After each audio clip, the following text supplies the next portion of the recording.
Hello everyone, welcome to or welcome back to my channel. If you're new here, welcome. I know I have some new subscribers, so I look forward to joining a conversation with you in the comment section below. And if you're not new here and you're returning, of course, welcome back. And if you're a returning viewer or if you've looked back at any of my older videos, well, not older, like a month ago or so, you'll see that I sold my YSL Toy Lulu. And I had some thoughts about it. You know, I kept it. I said it was the least used bag and I wasn't sure what to do. And I did reveal to people in the comments that I did wind up selling it. So I sold it back to Fashionphile. And believe it or not, I got back $200 more than what I actually paid for it. So I had bought it on sale at Saks, and I want to say that my total price came out to be around $900, and I sold it for $1,100 back to Fashionphile. So I was ecstatic. I mean, I got all my money back and then some, and for me to go on and to find something that I like better was certainly a much better situation for me than just keeping this in my closet and not using it and not getting enjoyment out of it, because I'm really not in a position where I could just have pretty things that sit that never get used. I mean, if I use them once in a while, that's fine. At least they're being enjoyed. But to just kind of sit there and pass it over and, you know, months go by and I never touch it, I had to let it go. And I'm not really one to sell things and to let things go easily, because I try to think really hard before I buy something to make sure that it's something that I really do want. So at any rate, when I sold the bag and accepted their quote, I looked around and there was something that I saw that I absolutely loved. I've loved it for a long time, and I was able to get it at a good price. And you can see by the title, it's something from Chanel, and it is a handbag. So I'm sure everybody wants to know, what is it? I'm going to tell you now, it's not a classic flat. I wanted to stay kind of within the budget that I had for the money that I got back on the previous bag and not put so much out. So classic flat was out of the question. But there were some older styles that I absolutely loved, and I'm going to reveal now the bag that I chose. So let me make sure that I have it set. Yes. Okay. Anyway, here's the dust bag. It came with the Chanel dust bag. It did not come with any paperwork. I really didn't care. But this is the original dust bag. And you can see it has handles, 2 handles. And it is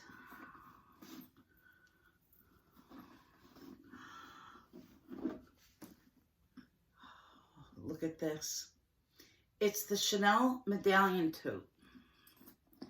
And they stopped production on these in 2004. I think that this was around from 2006, not 2004, 2014. So this was in production for quite a few years. And it came in many different colors. It came in caviar and in lambskin. And this is the caviar. Now, I'm going to bring this in closer because this is actually a harder caviar. You could see it's very textured. And watch, I'm going to tap on it. You can see this is hard. It kind of almost reminds me of a shell of some sort. Sort of like a turtle shell. I don't know. But it has that very structured, very sturdy caviar. Now you can see it has the big CCs on the front. That's the timeless pattern. And it's called a Medallion Tote because it has this beautiful gold medallion. Let me get in a little bit closer for that. And the medallion is in perfect condition. And if you're interested in one of these bags, that's one of the things to look for, because sometimes it's either missing, excuse me, or it's very damaged. So here's the front. I'm going to do a quick Autumn Beckman spin. Yeah, Yoda tells me I need to work on this a bit, and it's very true, especially with the bigger bag like this. So, I bring it around to the front, the bottom, and here is the top, and it opens up to an interior where there's a zipper pocket that also has a very tiny medallion. Might not be able to see it, but it's there. And then there's a little slip pocket. You can see I used it, and I have a mask down at the bottom that I kept in here in case I needed it. So that's the flap inside. I have a receipt too. So the pocket is a little bit stretched, but the interior is perfect. I mean, there's nothing wrong with the interior of this bag. It's also lined with leather, and I believe the interior is lambskin, and it's the same beige clear as the bag is made from.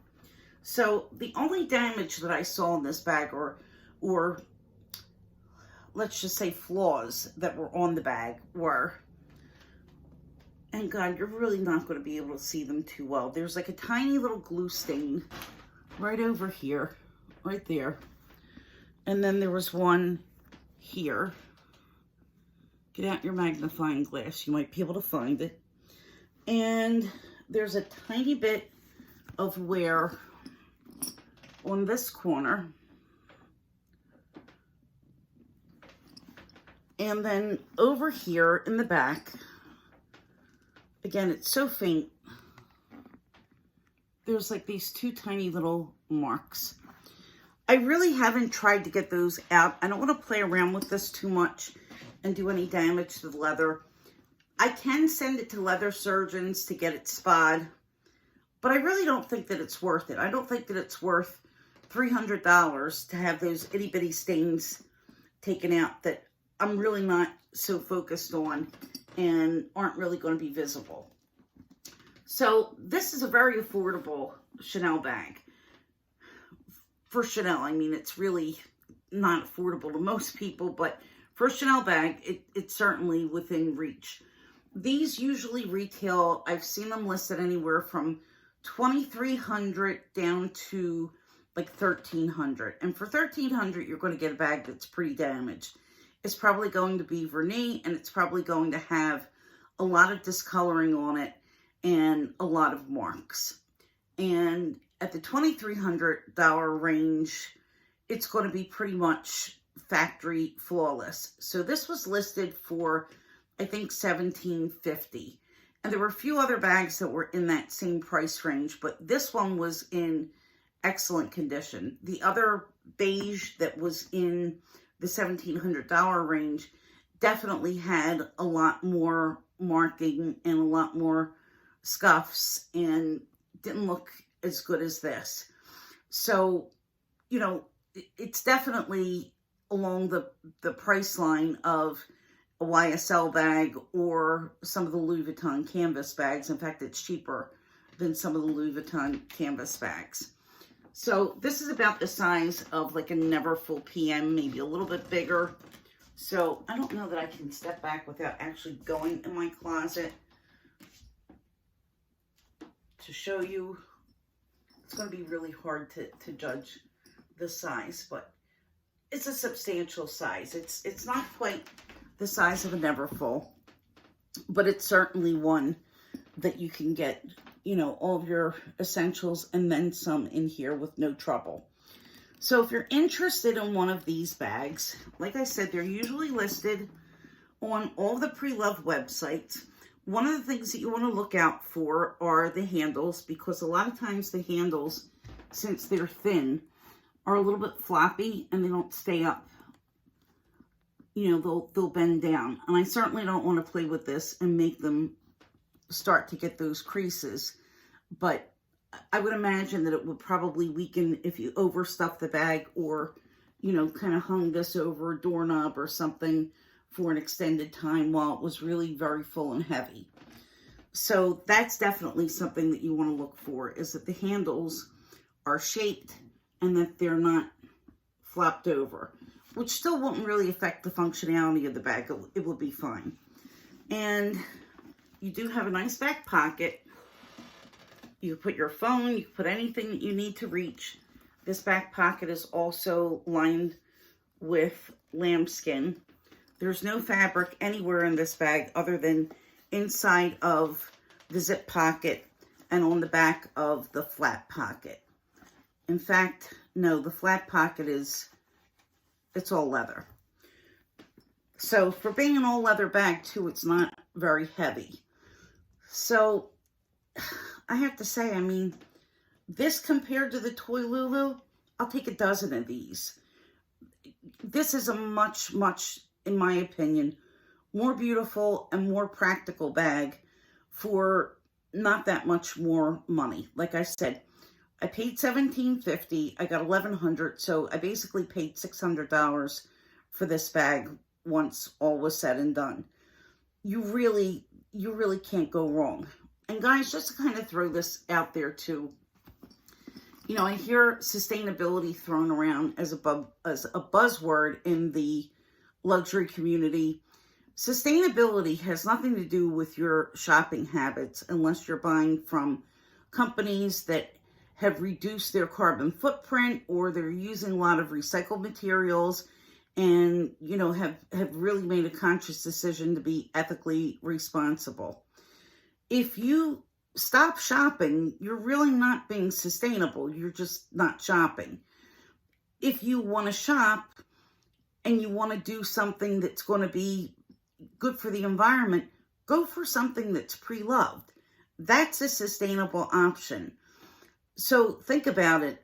I'm sure that most people are not going to give up buying Chanel altogether, or buying leather products, or buying certain things that aren't stamped with the seal of approval of, you know, who is leaving the smallest carbon footprint. But when you buy pre-loved, you're ensuring that you're giving a new life to something like this that's really beautiful. And this is a beautiful bag. So think about it. All right, thanks for sticking in. Leave your thoughts in the comment section below. Let me know what you think about this bag, and if this is something that you would choose, and if buying pre-loved is an option for you. So I will see you guys later. Again, thank you all very much. Hit the subscribe button, hit the notification button, and give this video a thumbs up if you enjoyed. Thank you.